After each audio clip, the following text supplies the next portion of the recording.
Regulasi emosi adalah kemampuan untuk mengelola dan mengontrol emosi seseorang, baik dalam situasi sehari-hari maupun dalam menghadapi stres atau konflik.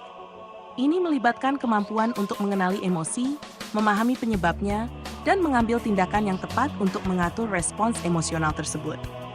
Regulasi emosi sangat penting untuk kesehatan mental, hubungan interpersonal, dan pengambilan keputusan yang efektif.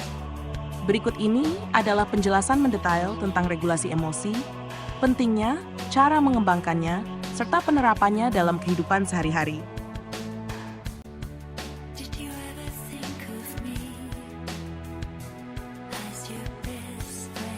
Pentingnya regulasi emosi. Kesehatan mental. Reduksi stres. Mengelola emosi dapat membantu mengurangi tingkat stres dan kecemasan serta mencegah gangguan mental seperti depresi. Stabilitas emosional. Memungkinkan seseorang untuk tetap tenang dan stabil dalam menghadapi situasi sulit atau perubahan. Hubungan interpersonal. Komunikasi yang lebih baik membantu dalam mengekspresikan perasaan dengan cara yang konstruktif, meningkatkan kualitas komunikasi dan hubungan.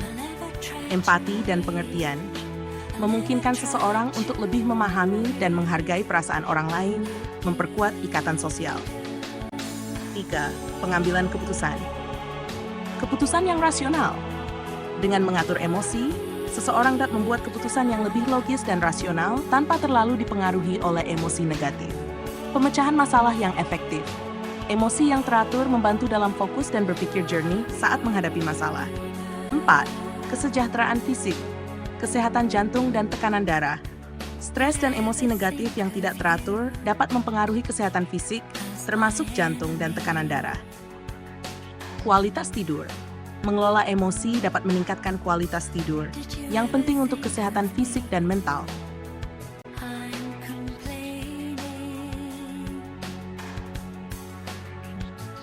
Cara mengembangkan regulasi emosi. 1. Kesadaran diri, mindfulness dan meditasi. Praktik mindfulness dan meditasi dapat meningkatkan kesadaran diri terhadap emosi dan membantu mengatur respons emosional. Jurnal emosi. Menulis tentang perasaan dan pengalaman emosional dalam jurnal membantu mengenali pola emosi dan pemicunya. Teknik relaksasi. Teknik pernapasan dalam dapat membantu menenangkan sistem saraf dan mengurangi respons emosional yang berlebihan. Relaksasi otot progresif.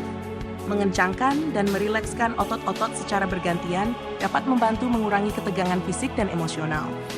3. Pemikiran positif, reframing, mengubah cara pandang terhadap situasi yang menimbulkan stres atau emosi negatif dengan melihat sisi positifnya.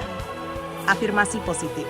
Menggunakan afirmasi positif untuk mengubah pola pikir negatif dan meningkatkan kepercayaan diri. 4. Pengelolaan stres. Olahraga teratur. Aktivitas fisik dapat membantu mengurangi stres dan meningkatkan suasana hati. Hobi dan aktivitas yang menyenangkan. Melakukan aktivitas yang disukai dapat membantu mengalihkan perhatian dari stres dan meningkatkan kebahagiaan. 5. Komunikasi terbuka.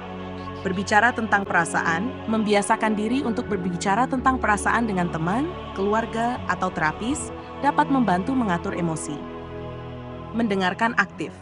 Mendengarkan dengan penuh perhatian ketika orang lain berbagi perasaan mereka juga penting dalam mengembangkan regulasi emosi.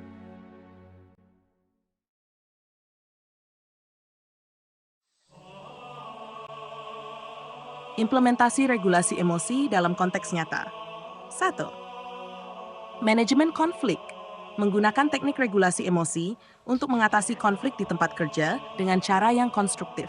Pemimpin yang emosional cerdas, pemimpin yang mampu mengatur emosi mereka sendiri dan memahami emosi tim dapat menciptakan lingkungan kerja yang lebih positif dan produktif.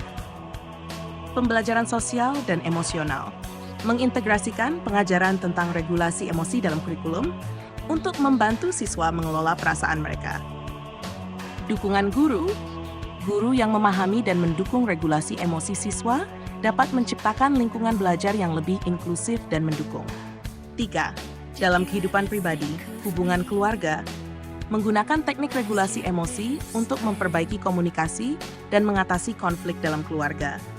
Persahabatan yang sehat, mampu mengatur emosi, membantu memperkuat ikatan persahabatan dan mendukung hubungan yang lebih harmonis. 4. Dalam komunitas, komunikasi komunitas, mempromosikan regulasi emosi dalam komunikasi komunitas untuk meningkatkan kohesi dan dukungan antar anggota. Inisiatif kesejahteraan emosional mendukung program atau kegiatan yang fokus pada kesejahteraan emosional dalam komunitas.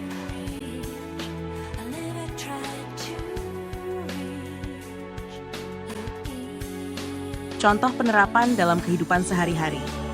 1. Di tempat kerja. Menggunakan teknik pernapasan dalam sebelum memberikan presentasi atau menghadapi situasi stres. Mengambil jeda sejenak untuk menenangkan diri saat merasa marah atau frustrasi. 2. Dalam pendidikan, mengajarkan siswa teknik relaksasi dan mindfulness untuk membantu mereka mengatur emosi di kelas. Guru yang menggunakan pendekatan empatik saat menghadapi siswa yang emosional. 3. Dalam kehidupan pribadi, menyediakan waktu untuk diri sendiri setiap hari untuk refleksi dan relaksasi. Berbicara dengan pasangan atau anggota keluarga tentang perasaan yang muncul selama hari tersebut dan bagaimana mereka mempengaruhi perilaku. Dalam komunitas, mengadakan kelompok dukungan di komunitas untuk berbicara tentang perasaan dan pengalaman emosional. Mengorganisir lokakarya atau seminar tentang regulasi emosi dan pengelolaan stres.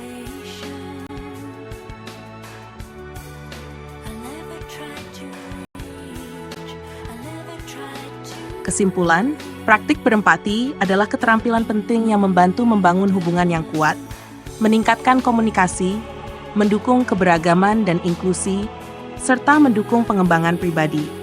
Dengan mendengarkan dengan penuh perhatian, mengajukan pertanyaan yang relevan, mengungkapkan pengertian, menempatkan diri di posisi orang lain, dan menunjukkan dukungan, kita dapat mengembangkan empati yang lebih besar.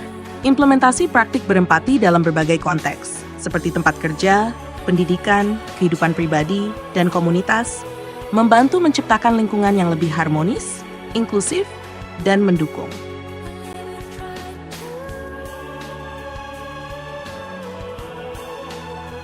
Demikian, semoga bermanfaat.